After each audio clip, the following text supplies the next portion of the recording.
I will hide instead behind this wall of words, and I will conceal what I choose to conceal. I will tell you the story in order, as you'd tell a story to a stranger who knows nothing of it. For you are not my friend, and what you know is far less than you think you know.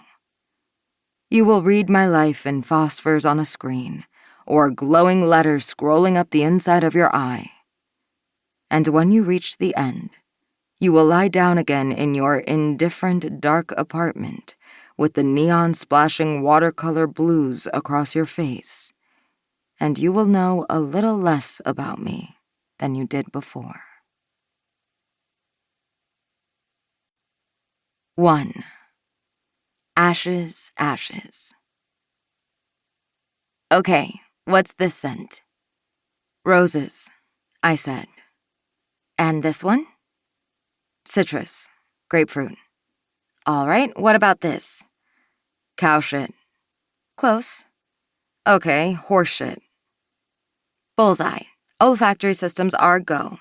Let's do hearing. I was standing by the River Chu, in Kazakhstan, staring at a little hill from which 3 naked chimneys rose.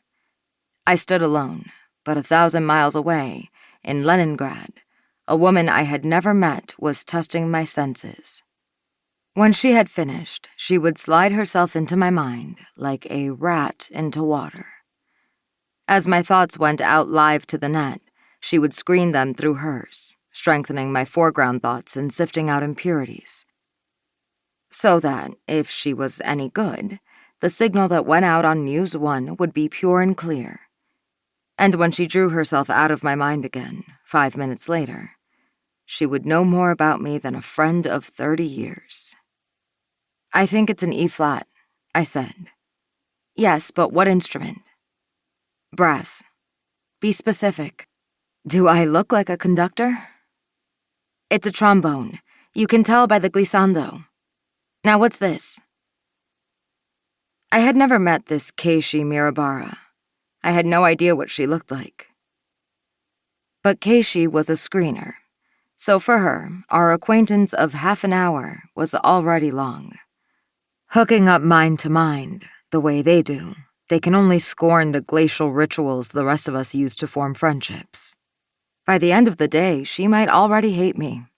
Not with some casual dislike, but with a deep, dissective hatred, such as is otherwise only attained after decades of marriage.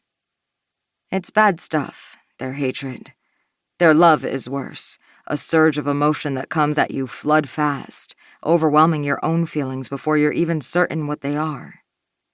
And the poor camera, who can reach out to another mind only with mute eyes and vague bludgeoning words. Well, it's like being an amnesia victim, coming home a stranger to someone who's loved you all your life. All right, stop me when this stripe is the same color as the sky. Now, no, a little more, yes, there. You're coming through faded then. I'm going to split your field of vision. What you're seeing will be on your left, and what's coming through here will be on your right. Tell me when the colors are the same. Ready? Ready, I said. I gave it only half attention. I had done this all before. Keishi had come in to screen for me only that evening, when my last screener, Anton Tomatic, disappeared on the day of a broadcast. It didn't surprise me. Screeners go burnout all the time. But it left me stuck going live with a screener I'd never worked with before. It's the beginning of any of a dozen camera nightmares. You're working with a new screener who falls asleep at the switch just when you remember something you heard once about how to make brain viruses, and a weaver possesses the man you're interviewing and kills you on the spot. Or some especially compromising sexual fantasy flits through your head and out into the net and is the scandal of the week. The untried screener is the camera's equivalent of having your fly open.